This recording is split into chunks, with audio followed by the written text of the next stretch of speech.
I know. It's been a whole week since I uploaded.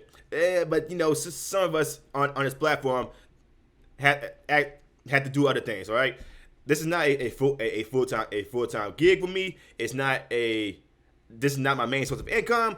This is you guys are not going to be getting everyday videos, right? So I know some of y'all was probably waiting for some of my next videos. I appreciate that, but some of us got other things to do, all right?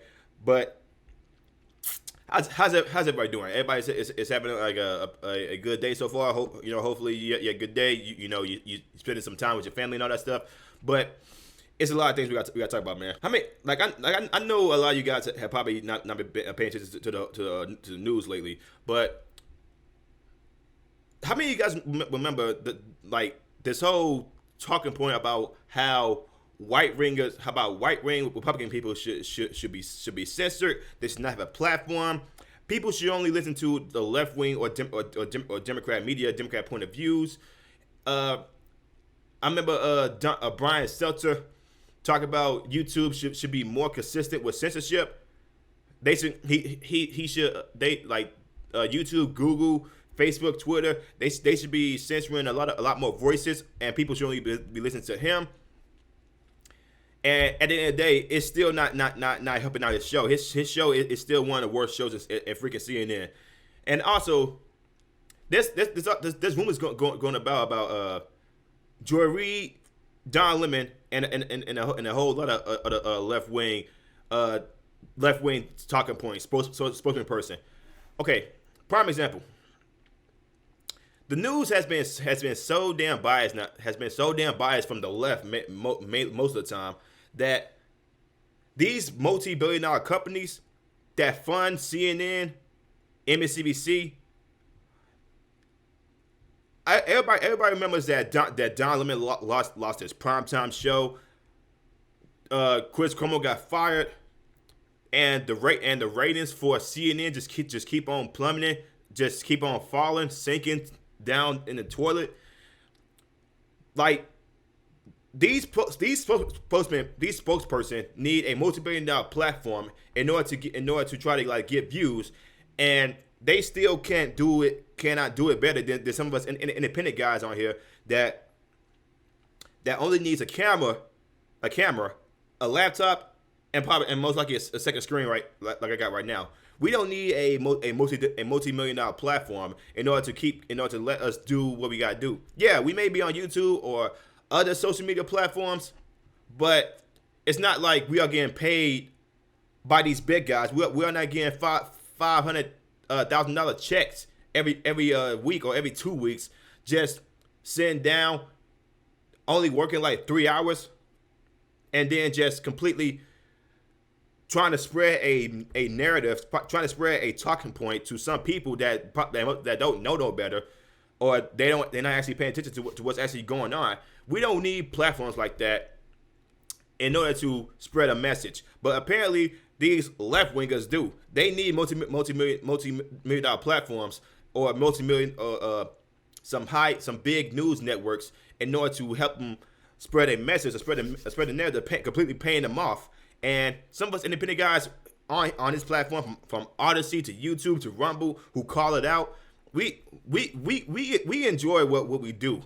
We can enjoy what we do. We just talk, have honest discussions, whether you're left wing, right wing, independent, libertarian, anything like that. We can have these honest discussions, and then everybody would still be cool. Would be cool at the end of the day. But when you have these big guys like Don Lemon and Joy Reid, they cannot have these kind of conversations, because when you are pushing the narrative constantly, you are in your own little bubble that can pop at any moment if you say the wrong things. Prime example.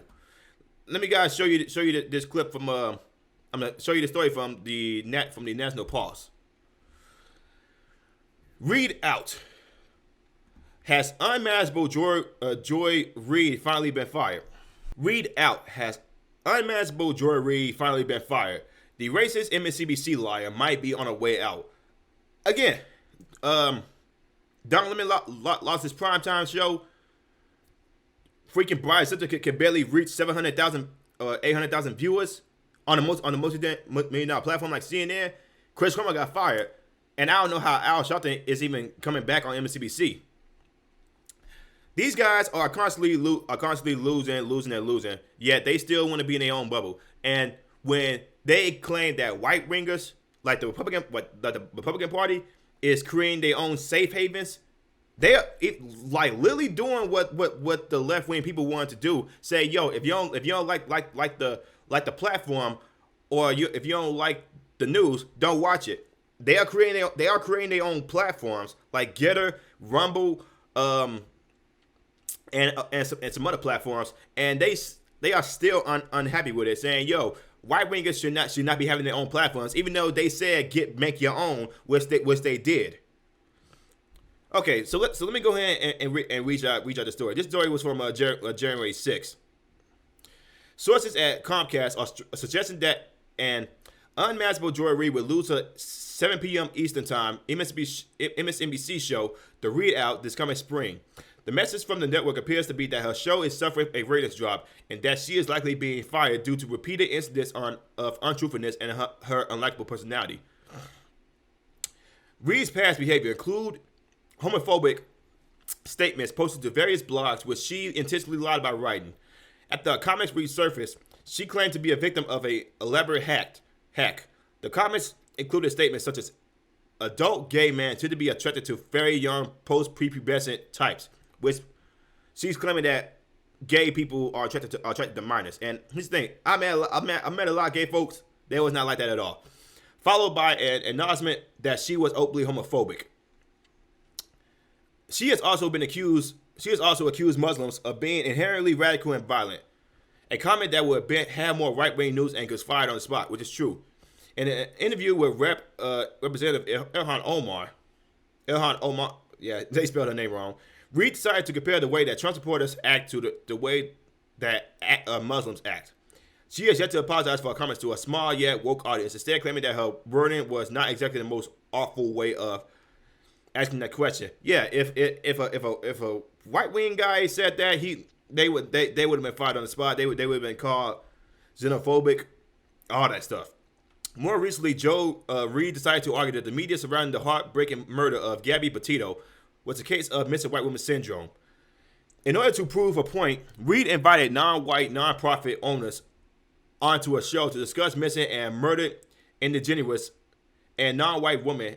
At no point in the show did Reid discuss any missing or murdered indigenous or non-white women with her guests. Again, that's true. She also made to the point where the news outlet does not really pay much attention to some missing black children or some missing black women or missing black men. She said like the news outlet does not pay too much attention to that. Like they don't really report it that much. But the thing is, she's part of that media outlet, which makes her argument a lot more truthful in regards to her, Joy Reid herself. She says that the news outlet does not actually care about when a black kid or a black woman or a black man comes up missing. She's part of that news outlet, and plus she has a much bigger audience. She has excuse me. She has a much bigger platform to spread the message, but instead she chooses to keep talking about this freaking race-baiting bullshit, guys. When I say that freaking Joy Reid is a hypocrite and a racist, she's a hypocrite and a racist. John Nicosia, the president of News Cycle Media, said his sources at Comcast have confirmed that Reid will lose a show in the next round of reshuffling at MSNBC. Nicosia's tweet went on to state that the Comcast source said Reid does not have a show come mid-spring, and that the decision has been made. Any allies Reid did have at Comcast, the parent company of MSNBC, have found that Reid has been less than truthful about past incidents. Nicosia added that the network will defend Reid until right up to the public announcement of a show cancellation. Again, guys, I mean, you couldn't say, people can't say that they ain't see this coming, because when you sprout like just full blown biased news and not news that both parties can agree to, then and you lose ratings and you surprised by it, what do you think was going to happen? Don Lemon lost his primetime show. Chris Cuomo got fired. Brian Seltzer is not even keeping freaking CNN alive. I don't know who's actually keeping CNN alive. And let's not forget, Don Lemon has a freaking sexual assault case this month, and the guy refused to settle. So Don Lemon might be out of his way, out of a job soon, but we don't know if, again, this is just a rumor. We don't know if Joy Reid might be fired. She might come out of, she might have an epiphany somewhere that says like, okay, maybe I have not been the best anchor out here, so I'm gonna try to be better. But until I actually see that day, like that whole Virginia election thing, talk about education is a white supremacist point of view, completely undermining all the black families, or just completely disregarding all the black families that want better education for their black children. But apparently, Joy Reid was out here spreading a BS narrative that education is only matters to white people, and black moms, black fathers, they don't care about their black children education at all. Again, this was from Joy Reid. This is from her. This is from her when that Virginia election happened, and Glenn Youngkin won, along with Wilson Sears. She kept on pointing out that black Republicans are black white supremacists, which is again a dumb take. That's just stupid. That's just really stupid. When you keep on doing stories like that, and you're surprised that you're losing ratings, you're losing money, you might end up being out of a job. If you don't change yourself right then and there, then you deserve every bit of consequences that's coming at you. You can't just keep on spreading BS narratives and not expect to keep doing what you're doing, like staying employed to a multi-billion-dollar platform, a multi-billion-dollar platform like Comcast, MSNBC. It's not going to happen. Don Lemon might be out the door soon, and it's rumors that Joy Reid is at the door soon, and people are looking towards independent sources like Greg Foreman, Tatum, Steven Crowder, Vosh. The independent guys on this platform that's not getting paid by these big multi-billion-dollar platforms or companies. They don't need that. They just need a camera. They just need a laptop, a second screen if you got it, and a microphone. That's all you need. You don't need to be paid off by these parties in order to like have your own have a point of view. Because if you get paid off, it's not your own point of view. It's somebody else's point of view. But I'm just one opinion here, guys. If you guys like what I'm saying, like and subscribe, share the video. I will see you on the next one. Peace.